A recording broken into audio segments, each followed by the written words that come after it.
अस्सलामुअलैकुम my dear aspirants. History with Nadia के साथ कनेक्टेड रहिए। कल हम लोगों ने यूरोपियन हिस्ट्री को स्टार्ट किया था, जिसमें हम लोगों ने उसकी अर्ली स्टेजेस को डिस्कस किया था। आज हम लोग उसकी हाई मिडल एजेस को डिस्कस करेंगे, जिसमें हम लोग देखेंगे कि हाई मिडल एजेस वो 11 से 13 सेंचुरी में शुरू होती हैं। पहले हम लोग देखेंगे कि उसका ओवरव्यू क्या है, फिर उसके बाद वन बाय वन उनके स्टेप्स को डिस्कस करेंगे। ओवरव्यू में हम लोग देखते हैं कि जो हाई मिडल एजेस हैं ना, वो 1000 से 1300 सीई तक जारी रहती हैं। इसमें हम लोग देखते हैं ये वो टाइम पीरियड है जिसमें स्टेबिलिटी होती है। ठीक है, स्टेबिलिटी, फेथ के ऊपर बहुत ज़्यादा काम होता है, ट्रांसफॉर्मेशन होती है। यूरोप में इंडस्ट्रियल दौर शुरू होता है, पॉपुलेशन बहुत ज़्यादा इंक्रीज़ करती है, सिटीज़ ग्रो करती हैं, मोनार्कीज़ को स्ट्रेंथन किया जाता है, एजुकेशन बहुत ज़्यादा फ्लॉरिश करती है और कैथोलिक चर्च के ऊपर फोकस किया जाता है। इसमें हम लोग देखते हैं कि फ्यूडलिज़म और पॉलिटिकल स्ट्रक्चर के ऊपर वर्क किया जाता है। फ्यूडलिज़म में हम लोग देखते हैं कि जो लैंडलॉर्ड और फ्यूडल्स होते हैं ना, जो किंग होते हैं, नोबल्स होते हैं, नाइटहुड का कॉन्सेप्ट है, पीजेंट्स हैं, ठीक है, ये वो दौर है जिसमें आप लोग जागीरदारी दौर समझ सकते हैं। ठीक है, इसमें हम लोग देखते हैं कि विलियम ने जो है ना 1066 में नॉर्मन रूल जो इंग्लैंड में था ना, उसको इस्टेब्लिश किया। इसमें हम लोग देखते हैं कैप्टन जो किंग था ना, वो अपनी फोर्सेस को फ्रांस के अंदर सेंट्रलाइज करता है। Holy Roman empire united central Europe के अंदर, और एम्परर फेडरिक इसमें बारबरोसा जो है ना, वो इसके एम्परर बनते हैं सेंट्रल यूरोप के रोमन एम्पायर में। जो होली रोमन एम्पायर जो थी ना, वो इस्टेब्लिश की जाती है। अब हम लोग देखते हैं पावर, चर्चेज़ की पावर। वो मिडीवल लाइफ से ही कैथोलिक चर्च की जो पावर थी ना, वो डोमिनेटेड चल रही थी। ऑलरेडी हम लोग मिडीवल हिस्ट्री में पढ़ चुके हैं। इसमें पोप जो है ना, उसके पास वो तमाम अथॉरिटी थी। ठीक है, इसमें हम लोग देखते हैं कि मोनेस्ट्रीज़ बहुत ज़्यादा बनाई गई उसको प्रिजर्व करने के लिए, उनको लर्निंग सेंटर बनाने के लिए और क्रिश्चियनिटी को स्प्रेड करने के लिए कोशिशें की गई। इसमें हम लोग देखते हैं कि कंट्रोवर्सी भी अराइज होती है चर्च की और स्टेट स्ट्रगल की। इसमें हम लोग देखते हैं कि फिर वहीं जो कैथोलिक चर्च के पेशवा थे ना, वो पॉलिटिक्स में भी इंटरवीन करते थे, एजुकेशन में भी इंटरवीन करते थे और डेली लिविंग्स में भी इंटरवीन करते थे। अब हमारे पास आती है क्रूसेड वॉर, या ठीक है, जिनको हम लोग बोलते हैं कि ये सलीबी जंगें हैं। ठीक है, 1095 से 1291 तक जारी रहती हैं सलीबी जंगें। इसमें हम लोग देखते हैं कि किस तरह से होली लैंड और मुस्लिम कंट्रोल में ये तमाम रिलीजियस वॉर शुरू की गई थी। स्पेशली हम लोग देखते हैं कि ये जो सलीबी जंगें थी ना, वो मुसलमानों के ख़िलाफ़ लड़ी गई थी।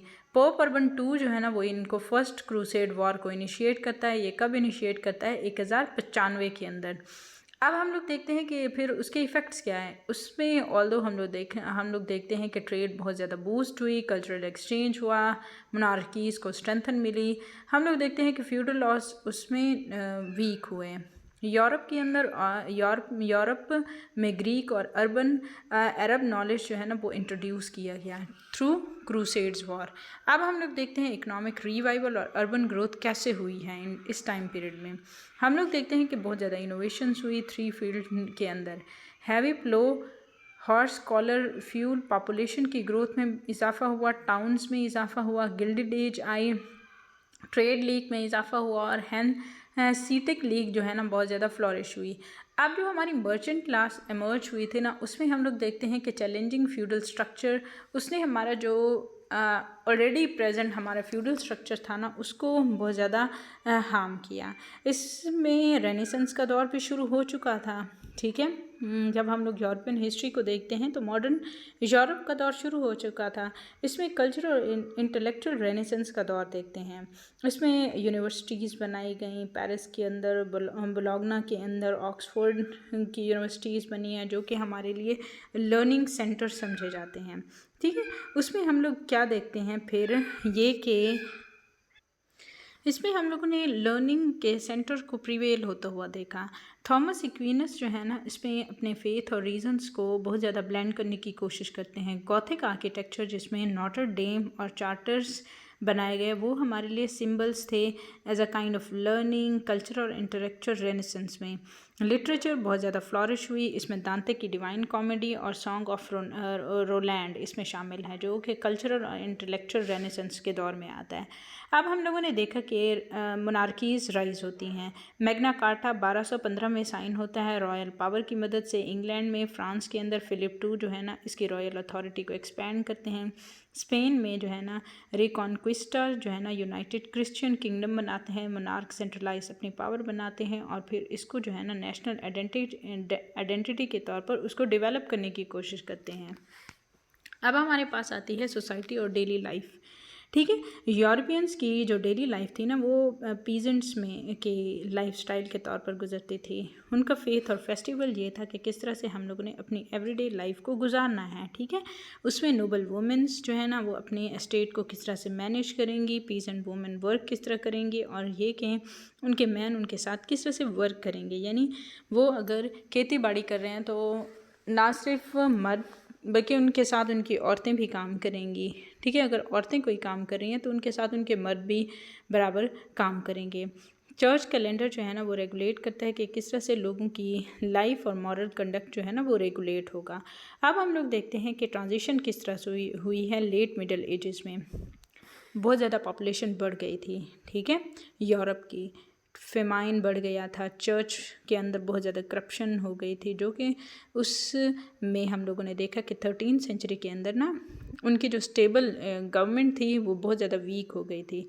क्राइसिस आना शुरू हो गया, ब्लैक डेथ आना शुरू हो गई। 100 ईयर वॉर्स ने रेनेसेंस के दौर में मज़ीद जो है ना ट्रांजिशन कर दी और वो लेट मिडल एजेस में चले गए यूरोपियंस। अगर हम लोग इसके समरी को देखें तो इसमें हम लोग देखते हैं कि ये कौन सा टाइम पीरियड है। 1000 से 1300 का टाइम पीरियड जो है ना हाई मिडल एजेस का टाइम पीरियड है। डोमिनेंट सिस्टम कौन सा था? फ्यूडलिज्म था। रिलीजन कौन सा था? कैथोलिक सुप्रीमेसी थी, क्रूसेड्स वॉर्स चल रही थी। इकोनॉमी, एग्रीकल्चर और ट्रेड था। उसके अलावा कल्चर कौन सा? गॉथिक आर्ट, यूनिवर्सिटी और स्कूल लेस्टिसिज्म था। लेगेसी कौन सी थी? मॉडर्न यूरोप की फाउंडेशन हो रही थी।